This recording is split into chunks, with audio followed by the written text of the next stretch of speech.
Do you think the Twilight Saga touches so many young hearts? It definitely captures first love in a really, really engaging, visceral way. And it's also set in this really untouchable reality that when you read the book, you feel like you can, you feel like you can be Bella and actually sort of be there. Obviously that's what makes a good book, but I feel like she just wrote it really well. I don't think that there's like a key to the phenomenon. I think it was just a well-told love story. Mm-hmm. Had you read it before you got the part? No, actually. No, I didn't. No. Do you see any similarities between you and Bella? Yeah, it's hard to say because most of the things, I really like Bella as a character, so it's hard to claim that that I am those things as well, but I definitely aspire to be, or I definitely try to be every day, like, very much myself, and,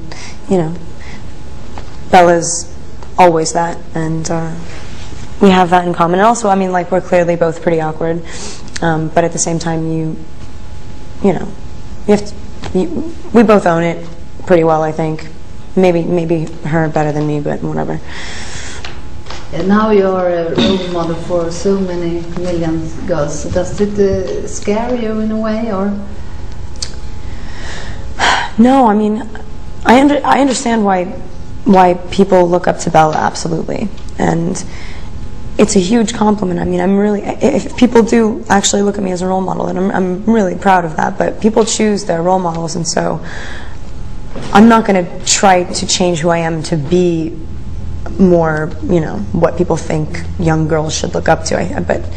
But I think it's great. That's fantastic if that's the case. Yeah. But isn't it?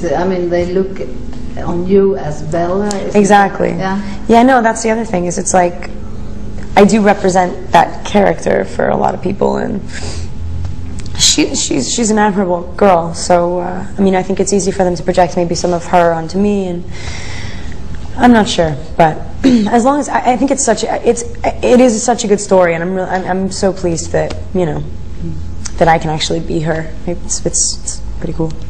But were you prepared to all this attention after the film? No, no. We didn't have any idea that Twilight was going to be. It just sounds weird to keep saying phenomenon, but that's what people are calling it, and. We didn't even know that we were going to make a sequel. So once we found out that we were even going to get a chance to make all the movies, let alone them be so enormous, that was exciting. And then just to be able to share it with like literally millions of people, man, it's one of the coolest things I'll probably ever do in my professional life. But can you describe your life before and after Bella?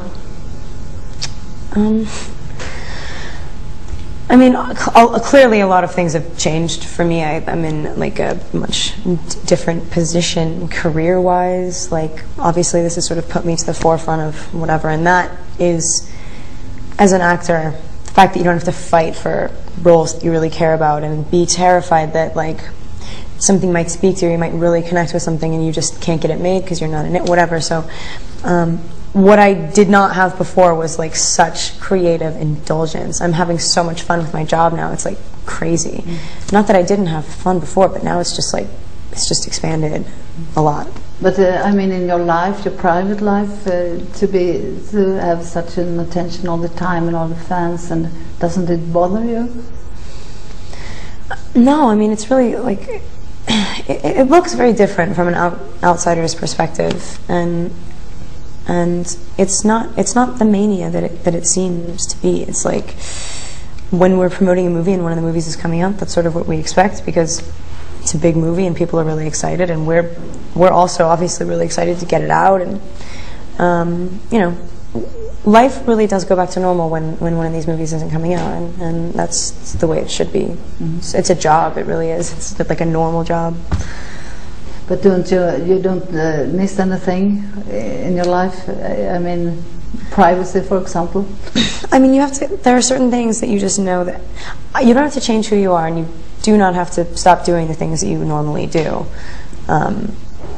So there are things that just are different, but it doesn't really bother me. You just have to be aware of, you know, your situation and not put yourself at risk, and just make sure and defend yourself and stay you. And like now traveling around with bodyguards and all this entourage, do you like it, or is it tiresome?